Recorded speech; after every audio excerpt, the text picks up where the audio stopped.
ये कहानी ममता की है। बचपन से ही घर में ये एहसास दिलाकर पाला गया कि औरतों को बोलने का हक नहीं है। अरे ममता, जरा जल्दी जल्दी हाथ चलाओ। रोज ऑफिस में देर पहुंचता हूँ तुम्हारे कारण। लेकिन आपका सारा खाना पैक और तैयार भी है। अरे जबान जितनी चलाती हो उतना अगर हाथ चलाती ना तो शायद घर को अच्छे से मैनेज कर पाती। क्या मतलब है? क्या नहीं मिला आपको?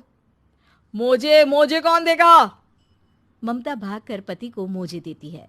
वो हर किसी का ख्याल रखती, लेकिन उसके घर में रोज का रोना लगा रहता। अरे माँ, आज स्कूल में टीचर ने मुझे फीस के लिए डांटा। माँ, मुझे अच्छा नहीं लगता कि स्कूल में फीस के पैसों के लिए मुझे कोई भी बात सुनाए। अरे पर बेटा, ये तो पापा करते हैं ना, सारा ऑनलाइन। मुझे तो इसकी जानकारी भी नहीं है। हाँ हाँ, बना लो बच्चों के सामने मुझे बुरा। अरे करता तो मैं ही हूँ, माना, लेकिन मुझे कोई सपना थोड़ी ना आएगा कि बच्चों की फीस जमा करनी है। अरे बताओगी तो तुम ही ना। ममता की अब ये आदत में शुमार हो चुका था। वो हमेशा हर बात के लिए खुद को ही दोषी मानती। एक दिन वो पड़ोस की दोस्त से कहती है, समझ नहीं आता यार, मैं इतनी डम कैसे हो सकती हूँ। बात तो सही भी है ना। अब पति बेचारा नौकरी करे, पैसे कमाए, या फिर ये देखे कि बच्चों की फीस का वक्त है। क्या करूँ यार। पता नहीं, मेरे पति तो सारा काम खुद ही करते हैं। वो तो कहते हैं कि तुम थक जाती होगी, सारा दिन घर बाहर बच्चे। तो अच्छा, ऐसे भी पति होते हैं क्या? अरे क्या बात कर रही है? भाई साहब कभी तुझे किसी बात के लिए सुनाते नहीं? किसने कहा नहीं सुनाते? अरे ये पति चीज ही ऐसी होती है कि बिना पत्नी को सुनाए उन्हें चैन की नींद कहाँ आती है। तो तू भी परेशान रहती होगी कि कैसे, क्या, कब भूल गई। अरे वो तो मुझे बस इस बात के लिए ताना देते हैं कि मैं वक्त पर खाना क्यों नहीं खाती या पार्लर जाकर अपनी साज सज्जा क्यों नहीं करवाती। पड़ोसन बोल ही रही होती है कि ममता के बेटे की आवाज आती है। अरे माँ, क्या हो गया? लग नहीं रहा कि आज आप मुझे पानी भी देगी। अरे कब से खाने के लिए वेट कर रहा हूँ। अरे यार, मैं चलती हूँ। बेटा खाने के लिए वेट कर रहा है, मैंने उसे खाना भी नहीं दिया। अरे 12वीं में पहुंच चुका है तुम्हारा बेटा, उसे बोलो खुद पानी लिया करे। मैंने तो अपने बच्चों को काम करना सिखाया है। अरे यार, खुद की भी तो कोई लाइफ है। माना जब नहीं कर सकते थे तो किया, लेकिन अब इतने बड़े बच्चों की हर बात मानेंगे तो मुश्किल तो अपने को ही होगी। ममता को पड़ोसन की बात में दम तो लगता है, लेकिन करे क्या, आदत भी तो खुद ही ने डाली थी। ममता घर जाती है कि तभी बेटी आ जाती है। माँ, परसों मुझे एक शादी में जाना है। तेरी वो जो लाल वाली साड़ी है ना, उसे दे देना। मैं आज जाकर टेलर को दे दूंगी, वो उस साड़ी से सूट बना देगा। अरे नहीं नहीं तारा, वो मेरी माँ ने मुझे दी थी और उस साड़ी से मेरी काफी भावनाएं जुड़ी हैं। तुमको ना मैं दूसरी साड़ी दे दूंगी। ओके, कोई बात नहीं, लेकिन आज दे ही देना पक्का।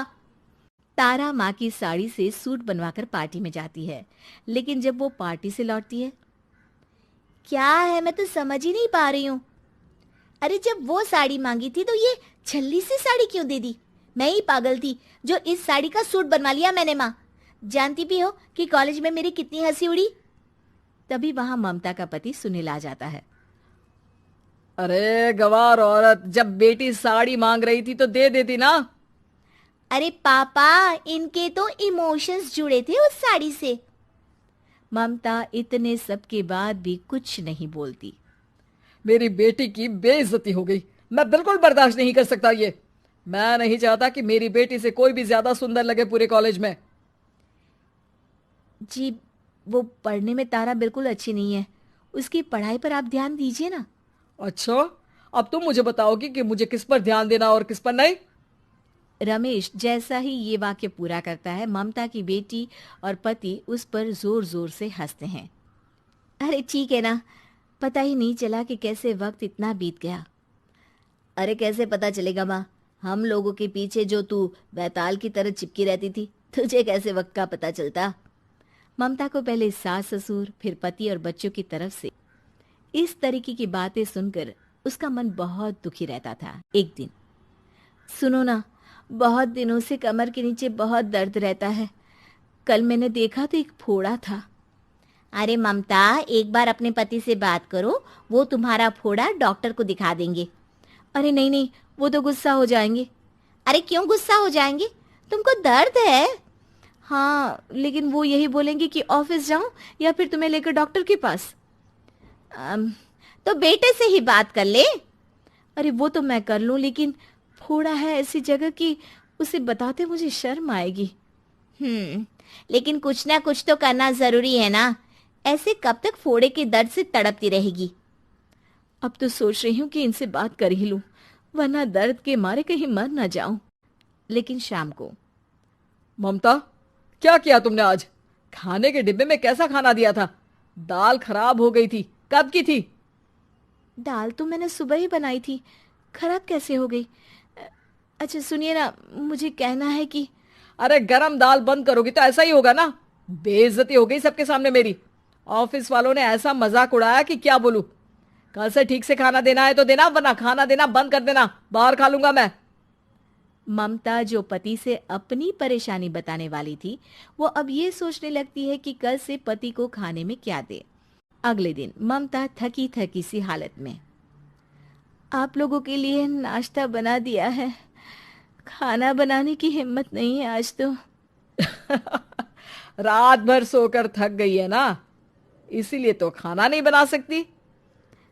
हिम्मत नहीं हो रही है, मैं बस सोने जा रही हूँ। बस मैडम को सोने का बोल दो, फिर देखो कैसे सोती रहती है। माँ, फिर वही पराठा सब्जी। अरे हमारे साथ के दोस्त एक से बढ़कर एक नाश्ता खाना लेकर आते हैं, आप तो बस। सभी घर से निकल जाते हैं, लेकिन जब शाम को बेटा घर आता है तो घर में अंधेरा रहता है। बेटा लाइट जलाता है। क्या माँ, तुम्हारा भी जवाब नहीं है बिजली का बिल बचाने के लिए?